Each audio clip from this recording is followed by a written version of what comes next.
After a tough loss to TCU, how will the Red Raiders finish out the season under Matt Wells?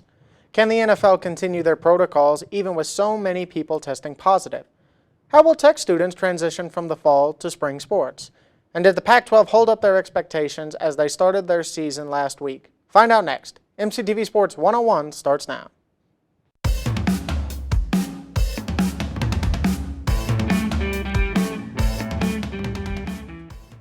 Hey there, sports fans, and welcome to MCTV Sports 101. I am Austin C. And I'm Ryan Heller. The Red Raiders had another loss this past Saturday to the TCU Horned Frogs, losing 34-18. This loss brings the Red Raiders to 2-5 going into the last 3 games of the season, with 2 out of 3 teams having a worse record than Tech. Many fans are optimistic that we can win 2 out of the last 3, with some saying we will end the season 5-5. Also, what's your take on Tech, and how do you think they will do in the final 3 games? Next one being Baylor. What is my view on Tech? Well, they suck. That is clear and obvious. A lot of mental mistakes, but I don't. But hey, come on, man! Don't sugarcoat it. Okay, yep, they suck. I know people like Tech fans are like, he's not a true fan. I am a true fan. If they can't take criticism, then that's their problem. But the last 3 games, I think you can beat a Baylor team who's 1-4. You can beat a Kansas State team who I believe is 0-7, winless so far. You might be able to pull off an upset against Oklahoma State. Maybe. I'm not sure. I don't think so. But maybe I'll become King of England. Yeah. Good luck with that one, my man. Look, I think we can win 2 out of the 3. Columbia against TCU was 23 of 41, 234 yards, 2 touchdowns. Did have an interception, so obviously you have that. Tech's ninth right now in the conference at 2-5. Baylor's, because they have less. What's the word I'm looking for here? Because they played less games than us. I forgot. Some of their games did get canceled. They are 1-4, which puts them at 8th in the conference, and then Kansas at 10th, or at last place in 10th. Oklahoma State right now is 2nd, looking to get the Big 12 championship. So I got 2 out of 3 wins on this one. I'm not sugarcoating it at all. Well, I'm thinking if they play like they did against TCU, where they had no rhythm on offense, where like their first 4 their first 5 possessions was a 3 and out. Yep. Then I really do have some fears. I have some concerns because I mean, really, there was no rhythm on offense. I mean, like, sure, you had that 60-yarder to Jalen Polk, but I mean, like, that was the only bright spot of the entire first half, and then the 57-yarder to Eric Ezukama, that was the only real bright spot of the second half. Mm-hmm. There was no real offense. I mean, like, the only good thing is that TCU has a good quarterback in Dugan, and you held him to under 100 yards passing. The only problem is then he had over 150 yards rushing. I was about to say, that's the you only may have problem. held him under 100 yards passing. What were his rushing stats again?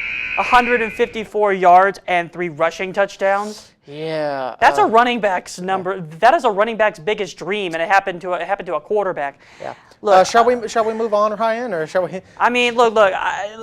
Here's my thing. What are your final thoughts, please? Let's move on. Yeah, let's just move on because I'm sorry, but Tech, you got to do better like that against Baylor. You just do. Well, hopefully our best years are ahead of us. Well, after 9 weeks, the NFL is halfway through its season here in 2020, and many fans, coaching staff, and players are curious how COVID-19 will affect the second half of the season. Just this past week, about 8 members, consisting of both players and staff, could not play due to COVID. The most recent example was during the Miami-Arizona game, where 5 members of the Miami coaching staff couldn't participate on the field due to COVID protocols. Another example involved some 49ers players, although those tests showed up negative. So Ryan, I ask you this. What do you believe the NFL should do with all these new cases, and how should they be handled in the second half of the season? Well, for starters, I think that when you do have, like you mentioned those 49ers players that got tested negative, but yet still weren't able to play. That's a little odd to me. I think that they should have been able to play. I heard they weren't able to play. I don't know if they were on the field or if they were able, or if they got on the field. I heard they did not play, so I don't know if they were on the field exactly. And it's still a little odd to me, considering that they were tested negative but still didn't play. I find that a little odd. I think it was a positive that they later came back and showed negative. So I don't know for sure. Well, here's what I think they should do. I feel like that they should definitely be cautious, but I think that at the same time they should still not be scared to try and still play some games because we saw this coming a few weeks ago. I think it was like week 2 or week 3. They started postponing some games, rescheduling some games. I think we're starting to see those rescheduled games coming up within the next couple of weeks. Yeah. But no, I think that they do have to be smart, but at the same time, still just, like, got to find a way to play because at some point, I mean, like, you can't just keep postponing games, you can't just keep canceling games. You got to find a way to play it, but still be smart, but you got to find a way to play it. And that's how I think they should handle the second half of the season. 49ers receiver Kendrick Bourne's test from yesterday. This was before the game on Thursday, which I believe was the 4th? I think so. Was a false positive, according to source close to him. He and 3 others who lived with him have all tested negative. Still, he, Brandon Ayuk, Debo Samuel, Trent Williams, they are still on the COVID-19 list. That was back on November 5th. Speaking of COVID-19 list, a brand new one is a couple players from the Steelers. Yes, I just heard about that. About about 4 minutes ago, I believe, is when that came out. So obviously, what we've discovered is that the NFL is obviously going to look at some regulations going into the second half of the season. First half of the season, you had some here and there. I think you went about 2 or 3 weeks where there wasn't really any big names on the COVID list as far as I had heard. But then you have this 1 week where you have, I think there was 3 from the 49ers. Yeah. Or actually 4 from the 49ers and then 5 from the coaching staff. So about 9 players, or 11 if you count the Steelers. Obviously, they have some stuff to do, and it's going to be interesting to see how they do it as the later half of the season goes on. It certainly will be interesting to see, for sure. Yep. And hopefully everything can go somewhat as smoothly as possible. Yep, hopefully, my brother. Now, after some fun, competitive, and controversial games during the fall semester, many students are ready for the spring sports to start up again. Luckily for them, basketball season is only a few weeks away, and for Tech and many fans are wondering if they will be allowed to watch it due to COVID protocols. Also, what do you think the Tech sports in the spring will do for the spring, and how do you think the students will be able? How do you think that they'll react to the protocols, basically? Well, I think we discussed it earlier before the show. I think we discussed that for this year, effectively, they're still going to be doing the pay to get into games, as far as I know. So, like, you'd have to pay. As far as what the price is for basketball, I don't necessarily know. My guess would probably be $10 because that's what the majority I would of the say football higher games have just been. because of how much more popular basketball is compared to football, but we will find out as the games get closer. Yeah. As far as how the Tech students will handle it, difficult to say, but I'm gonna make a prediction. Not all that well, just because of how much people like filling in that stadium. And there's so much I know I particularly loved it. Yeah. But I mean, you have the swag surf with everyone doing it. You have the Raider Riot down in the front row, which I've been a part of a few times. I mean, you have so many different events and like groups involved in these games that it's going to be difficult to discuss how the students will handle it, especially if it's limited. Yeah. Obviously, that's going to affect the players, especially with the lack of fans in there. And from what it looks like to me, the latest source that we've been given is that they will, in fact, do at the moment. Now, this could change within a couple of weeks, but at the moment they are going to do approximately 25% capacity for the USA, which I think will be a big deal because there is a lot of hype around this team this particular year with the transfer we've gotten, the freshmen that we've gotten. Mac McClung obviously has been cleared to play for this year. And then our first 5-star recruit, Amari Burnett. The fact that the preseason polls were ranked 14th, there's going to be a lot of hype, and in fact only 25%, that might be an issue. Not to mention the team, or this is also a team that has a lot of returners coming back. You have Avery Benson, Kyler Edwards, Kevin McCullough, Joel Ntambwe. Jamal Ntambwe. Did Natalie played for that last year's team, didn't he? No. He was his waiver unfortunately did not clear. So he's not playing this year? He is playing this year. Oh, last year. Okay. Yeah, it was last year. Terrence Shannon Jr., obviously a big name. Santos Silva, is he a transfer? Or? He is a transfer senior straight from VCU, which there was a lot of good hopes for him. Okay. Rumors is his three-point shooting and free throw shooting has improved. Yeah. Obviously, we forgot to mention about this women's basketball. Obviously, they have all but 3 players on that team are juniors, or a few returning starters. So that's obviously got some hype behind it. Yeah. So it'll be interesting to see how students react to it as we get closer. First game's on November 25th, my brother. Yep. I'm looking forward to it. I think that's during Thanksgiving, or maybe right after. Wow. Well, after 9 weeks of college football, the Pac-12 has finally decided to join in on the fun. This past Saturday, the conference held its first set of games for their season. However, unlike the rest, the Pac-12 has only decided to do about to host about 6 or 7 games this year for their teams. While this causes many problems for the playoffs, many fans were happy to see their teams return. So Ryan, my question is simple. What do you think about the Pac-12 teams playing this past week? Well, I did hear that a couple of Pac-12 teams chickened out and chose to postpone due to possible COVID concerns, but California, Washington, Arizona Wildcats, and the Utah Utes. But the games that I saw, the games that still went through, Colorado, the Trojans. Yep. UCLA. From what it looked like to me, all the teams that we thought were going to win ended up winning. You look at USC, now like they had some problems with Arizona State. Yeah. But they were able to come in Arizona Colorado. State did put up a heck of a fight, I will say that. They did. I was kind of hoping Arizona State would win. Oregon Ducks at ranked number 11 right now. Oh, they spanked Stanford. Yeah. Washington Cougars against the Oregon State Beavers. Obviously very... Yeah, so I liked what I saw. It still does feel a little weird saying those because I did watch the Arizona State USC game, and it did feel a little weird seeing that there was no fans in the stands. Yeah. That was a little weird, but at least they got their football back. And I've mentioned this on the show before.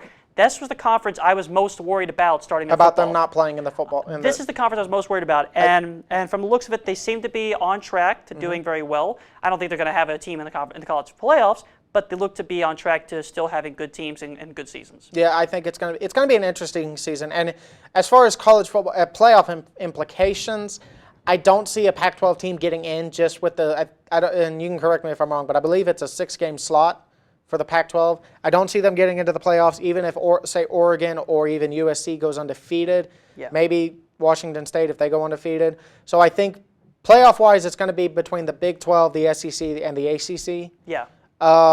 And we've discussed that and who we think is going to be and the Big Ten. I think the Big Ten has a sneaking shot of getting one in there. Maybe, but if they do, I'm hoping Ohio State is the 4 seed. That's just me personally. Yeah, that could be an option. So obviously, I thought the games looked very good. I was happy to see all 5 of the power conferences playing this week. I thought the USC Arizona State game was fantastic. I thought Arizona. To be honest, I thought Arizona State was going to win that game. So obviously, we wish we had a pick for that, but we couldn't find, or we didn't have a good one in time. Or we didn't pick a good one in time. So we'll fix that going into next week's broadcast. But for now, it's time for Who You Got. All and right. this past week, you somehow went 5-0 in our prediction rankings this week, Ryan. Had a little slump last week, but I got back on track. Yeah, you're back on track, but you're still only up by 4. I still have a chance to pull it out, especially this week, since I believe all of our teams are we've all picked different picks. I believe so. 4 games, I believe. Yeah, 4 games, all different picks. Best I can do is tie you, but I'm happy with I want to get it back up close to you, brother. And I'm coming back. You thought I didn't have a chance. I'm coming back for you, brother. We'll see. Cool. To start off, we have the Tennessee Titans facing off against the Indianapolis Colts on Thursday Night Football. Ryan, who you got? Well, I got no problem making a pick on this one, considering where the Texans are in the division. I'm going to go with the Titans here. I'm going to go with the Titans. I like what I'm seeing from Tannehill. He's averaging 247 yards a game, and I love what I'm seeing from Derrick Henry. Love it, love it, love it, love it. 843 yards already, 8 touchdowns, averaging over 100 yards rushing a game. I love it. I love what I'm seeing from him. And also I like the fact that they're 7th in points per game, which means they got a high-powered offense. They're top 10 in yards per game. So like I said, I like what I'm seeing from Tennessee, and I think they're going to stump Old Man Rivers. What about you? I'm actually going against you with this one, brother. Really? I've got the Colts winning this one.